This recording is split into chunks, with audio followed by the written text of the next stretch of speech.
राजनीतिक परिदृश्य में चल रही उथल-पुथल और असमंजस की स्थिति के बीच उत्तर प्रदेश की रणभूमि में पीडीए और इंडिया गठबंधन के बीच यूपी की 80 सीटों को लिए चल रही वर्चस्व की लड़ाई के बीच पर कई मंत्रियों और पार्टी कार्यकर्ताओं का अपना अपना दावा है।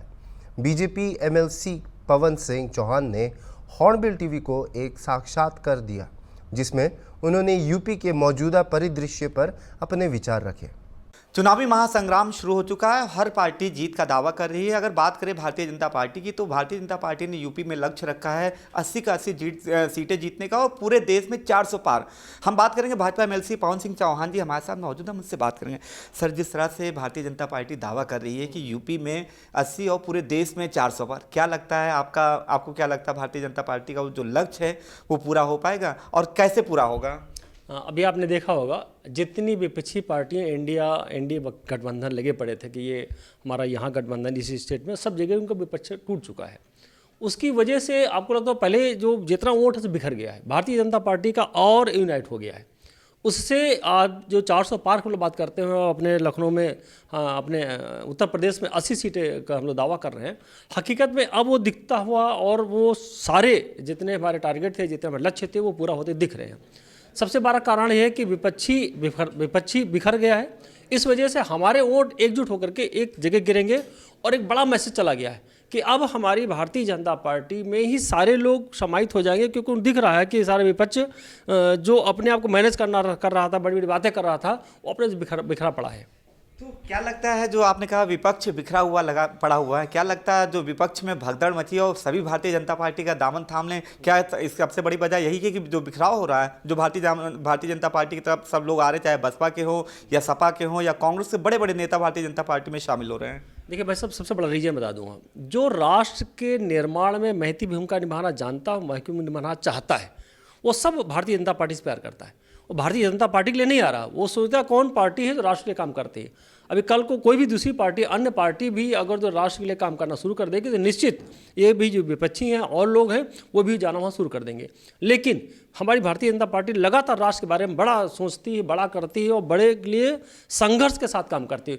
हमारा चाहे बूथ का अध्यक्ष हो और चाहे राष्ट्रीय अध्यक्ष हो, सब 24/7 वाले हैं और रात दिन लगे रहते हैं। ये बड़ी बात है हमारी पार्टी के साथ में। अच्छा, जिस तरह से भारतीय जनता पार्टी कह रही कि 2024 तो मान के चल रही हम जीत जाएंगे, लेकिन 2047 तक की कर दिया कि भारत को विकसित हम राष्ट्र बना देंगे 2047 तक। क्या लगता है कि अब विपक्ष कुछ है नहीं क्या आने वाले समय में? ये तो आपने देखा होगा कि जितने हमारे और अपने स्टेट के जो मुख्यमंत्री हैं, चाहे केजरीवाल हों, चाहे शिबू सोरेन हो, अदरवाइज जो विपक्ष में जो मुख्यमंत्री पद एक बड़ा दायित्व पद होता है और उसमें जब बैठ कर भ्रष्टाचार करते हैं तो ये कितना खतरनाक होता है।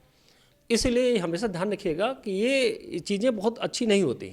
तो जो जनता में बड़ा मैसेज गया है कि नहीं, भारतीय जनता पार्टी बड़े मन से, बड़े भाव से काम कर रही है, बड़े सेवा भावना से काम कर रही है, इसलिए उसके साथ लगा पड़ा। वो भी देख रही कि जो दूसरी पार्टी के राष्ट्रीय अध्यक्ष हैं, जब वो भ्रष्टाचार में कहीं लिप्त हैं, तो जाहिर सी बात है कि फिर पार्टी बची कौन और व्यक्ति कौन बचा है। आप अरविंद केजरीवाल की बात कर रहे हैं, लेकिन वही आम आदमी पार्टी का मानना है कि जिस तरह से भारतीय जनता पार्टी कर रही, लोकतंत्र पे कुठाराघात कर रही है और यही वजह है कि जो पार्शलिटी के तहत जो है अरविंद केजरीवाल को जेल भेजा गया। सरकारी एजेंसियों का दुरुपयोग कर ऐसा आरोप लगा रही है आम आदमी पार्टी और पूरे देश में भाजपा मुख्यालयों पर प्रदर्शन कर रही है। उनको करना भी चाहिए, आज से नहीं, वो तो 2 महीने से जब से संबंध शुरू हो गए तब से प्लानिंग कर रहे थे, व्यवस्था कर रहे थे, लोगों से बात कर रहे थे कि हमको क्या क्या करना है, कैसे करना। उनको पता था क्या क्या होने वाला है।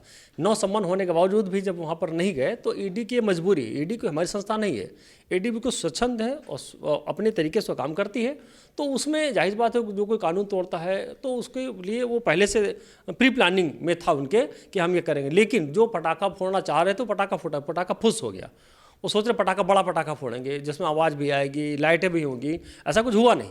अच्छा, आखिरी सवाल मेरा यह है, बदायूं की घटना का जो मुख्य आरोपी था, एक आरोपी तो मुठभेड़ में मार गिराया गया, दूसरे को पुलिस ने गिरफ्तार कर लिया, लेकिन इस मामले में विपक्ष खासतौर से समाजवादी पार्टी जिस तरह से कह रही कि यूपी में भाजपा का दावा है कि अपराध पर 0 टॉलरेंस, लेकिन इस घटना को लेकर कह रही कि अपराध जो दावा था वो 0 साबित हुआ।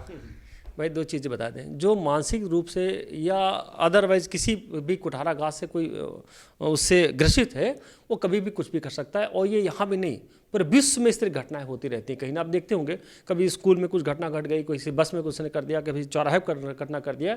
तो ये जो ग्रसित लोग होते हैं या हिंसक लोग होते हैं, ये कहीं पर भी कुछ भी कर सकते हैं। ये कोई हमारी जो हम मतलब जीरो टॉलरेंस लेकर चल रहे हैं, तो जीरो टॉलरेंस में ये कभी कभी जो मानसिक विक्षिप्तता होती है या मानसिक लोग होते हैं, जिस तरह उनका भाई बोल रहा था कि मानसिक विक्षिप्त थे और उसकी वजह से उन्होंने ऐसा कर बैठा, तो ये तो कोई भी कर सकता है। तो ये हमारी पार्टी ये जो हमारी संगठित अपराध थे उनको ख़त्म किया, जो आपराधिक प्रवृत्ति में थे उनको ख़त्म किया, उनको ख़त्म किया जा सकता है। जिनके अंदर ही कब क्या घटना घट जाएगी वो कोई उसकी पूर्वानुमान नहीं लगा सकता है।